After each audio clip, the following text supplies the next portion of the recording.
Hello everyone, this is Fandom Writer here, and today I have yet another Sherlock story. So this isn't necessarily going to be a Sherlock Holmes X-rated story, this is going to be a John Watson X-rated story.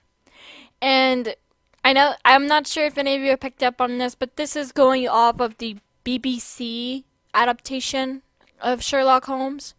Not, but no, basically the one with Martin Freeman and Benedict Cumberbatch. Just in case anyone was curious on which particular version of Sherlock Holmes I'm doing, because I'm aware that there's like a movie coming out with the two, and I might go see that. I'm not sure, but regardless, this particular story is called Excellent Singing Voice. And I felt the need to make a John Watson X-rated story and I was literally Googling ideas for a story, and I had finally found one, and I'm actually really, really proud of this one. So, regardless, I hope that you all enjoy. Let's get started. Your name was Holmes, the youngest of the trio, the third musketeer, the third stooge, the third little pig. You get the point. Even though your older brothers were indeed smarter, you like to believe that you were smarter than them in social terms. Unlike your brothers, who had a lot of difficulty expressing emotion, you preferred to think you knew more about how to act properly than them. You were heading over to Sherlock's flat, and he told you that he had recently gotten a new flatmate. You didn't know anything about this flatmate of his, other than the fact that it was a male, and that he had helped on several of Sherlock's cases. You walked over to the building and knocked on the door. Not even a few seconds later, Miss Hudson opened the door and smiled at you. "Ah, your name, dear. Please come in. Would you like some tea?" "Oh, no, thanks. Is Sherlock home?" "Yes, dear, he is. He's up in his flat with John." "John? Who's John?" "You haven't met him? He's Sherlock's new flatmate. He's a wonderful man. I'm sure you'll like him." Before you could ask any more questions, she retreated to her room. You walked up the steps to the flat and knocked on the door.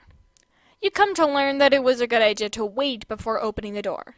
Don't ask me why. I don't know, and I'd rather not know personally. The door opened to reveal a man with a cane, dirty blonde hair, and an overall nice appearance. You had honestly imagined anyone willing to live with Sherlock would both look and act like a deranged maniac. But this man, who you assumed was John, looked like quite the gentleman. Hello. Might I ask who you are?" You felt your throat go dry, and yet you willed yourself to speak. "Yes, I'm your name Holmes, Sherlock's little sister. Are you John?" "Yes. Please, come in," he said as he stepped aside. You walked into the flat, not surprised to see it still in the same messy state as you saw it last time. Sherlock in his chair was with his violin in hand. He looked up at you and spoke. "Ah, your name. Good timing. Could you make me some tea?" "Really, Sherlock? I go out of my way to visit you and your new flatmate, and all you ask is, can you make me some tea?" Sherlock groaned and then took notice of your outfit. You were wearing a deep purple dress with rhinestones on the belt. Sherlock knew you almost never wore dresses, especially when you were only visiting his flat. Based on your outfit, you're going out somewhere, which for you is rare. You almost never wear dresses, makeup, or heels, so one could potentially assume that you're going to a business meeting or something of the sort. But considering the fact that you work from the comfort of your own home as a writer, it would be a date that you have tonight. John felt his heart sink a tad bit at the fact that you had a date tonight. Although he thought he should have seen it coming, you are a very beautiful woman, and it made him sad regardless. Sherlock took note of John's face and quickly deduced on why he looked so somber within seconds. But thankfully, he decided to keep his mouth shut. You groaned and waltzed into the kitchen to make some tea. John sighed as you left the room. "You know, you should probably ask her out, John." "What?" "Oh, don't act surprised.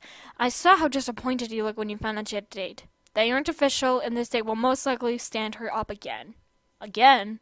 "Yes. He keeps standing her up and asking her out again. She's stubborn, so she keeps insisting on going out with him. You could change her mind." Sherlock says as he began playing with his violin. John sighed and left Sherlock to his crazy thoughts. You gave Sherlock his tea and looked at the clock on the wall. It was already 6:30. Oh, crap! My date is at 6:45. I gotta go. Bye. Without waiting for a response from the two men, you grabbed your coat and ran out the door. And now for a time skip.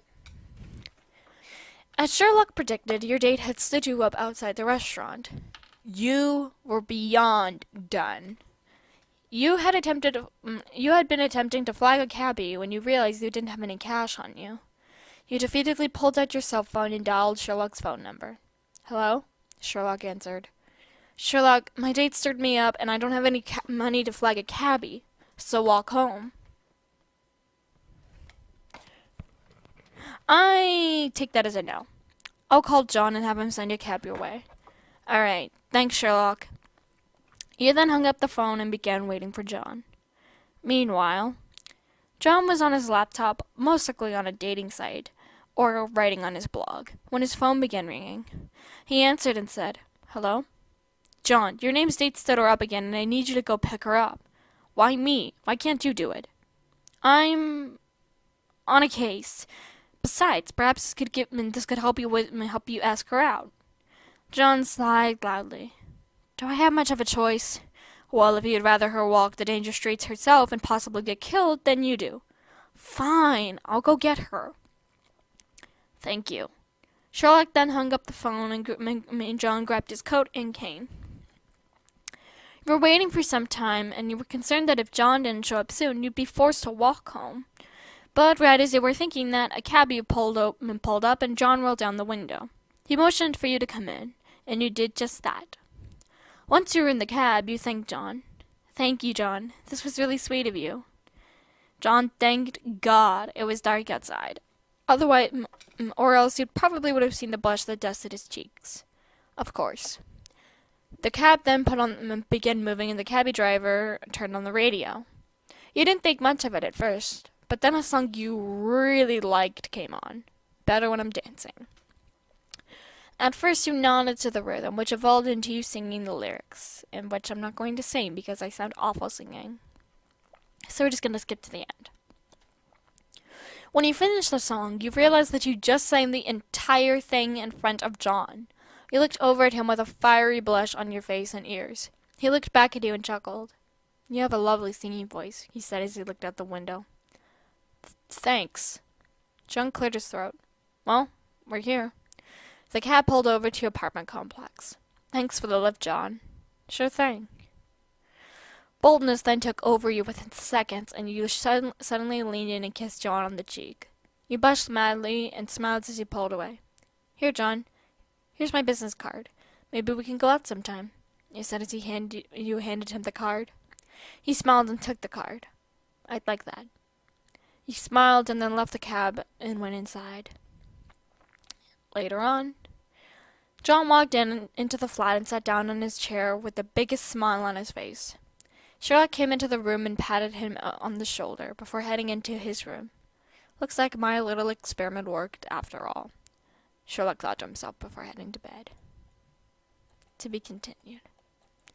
Obviously, I plan on making a part 2 to this. I don't think it's going to be an entire full-fledged series of this video, but I had beyond fun making this, and it was super cute because John is like my dream guy because he's adorable, he's really dorky and everything, and you know. So, I had so much fun making this, and the next one is going to be a Sherlock X Reader, but I should warn you guys ahead of time that that video is going to be a little bit more mature rated. No, it's not smut, but it's more dealing with suicide and depression. So anyway, I hope that you had all enjoyed this video just as much as I had enjoyed making it, and as always, this is Phantom Writer, and I'll be seeing you all very soon. Bye-bye!